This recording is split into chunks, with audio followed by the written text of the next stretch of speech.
Hi అండి, welcome to my YouTube channel ఓం నమో వెంకటేశాయ. సో మీరు చూస్తున్నారు టీటీడీ సంబంధించిన లేటెస్ట్ అప్డేట్స్ అయితే. సో ఈ 12వ తేదీ వరకు టికెట్స్ అయితే వైకుంఠం ద్వారా దర్శించుకోవడానికి అయితే ఆన్లైన్ ఆఫ్లైన్ అయిపోయాయి.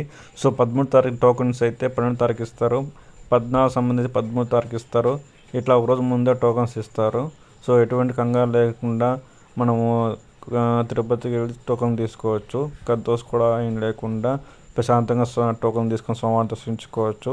మొత్తం రోజుకి 50 టోకన్లు అయితే ఇస్తారు. సో 13వ తారీఖు టోకన్లు అయితే 12వ తారీఖు ఇస్తారు. సో ఇది లేటెస్ట్ అప్డేట్ అయితే. సో మొత్తం టీటీడీ సంబంధించిన వాళ్ళు నిన్న జరిగిన బోర్డు మీటింగ్లో అయితే సో ఎవరో చనిపోయారో వాళ్ళకి 25 lakhs ప్లస్ ఒక కాంట్రాక్ట్ జాబు అంటే ఇవ్వడం అయితే జరుగుతుంది. సో ఇది టీటీడీ బోర్డు సంబంధించిన మ్యాటర్స్ ఇవి. సో మొత్తానికి అయితే వైకుంఠం ఏకాదశి రోజున దర్శించుకోవడానికి మొన్న జరిగిన తక్కువ స్లాట్లో ఎవరు గాయపడినారో వారికి ప్రత్యేకమైన దర్శనం అయితే కల్పించారు.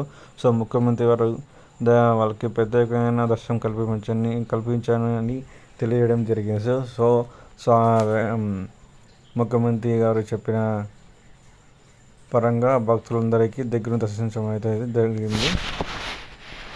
ఓం నమో వెంకటేశాయ. ఇంకోటి టీటీడీ బోర్డు సంబంధించిన లేటెస్ట్ అప్డేట్స్ ఏమున్నాయంటే, సో మొత్తానికైతే చంద్రబాబు నాయుడు గారు అయితే తొక్కి స్లాట్ జరిగిన వాళ్ళకైతే పరిహారం అయితే చెల్లించడం జరిగింది. సో చనిపోయిన వాళ్ళకి 25 lakhs, తర్వాత గాయపడిన వారికి 5 lakhs, సో మామూలు జీవన్ కనబడిన 5 lakhs, గాయపడిన చికిత్స పొందుతున్న వాళ్ళకైతే 2 lakhs ఇవ్వమంటే జరిగింది. బోర్డు దానికి ఆమోదం తెలిపింది.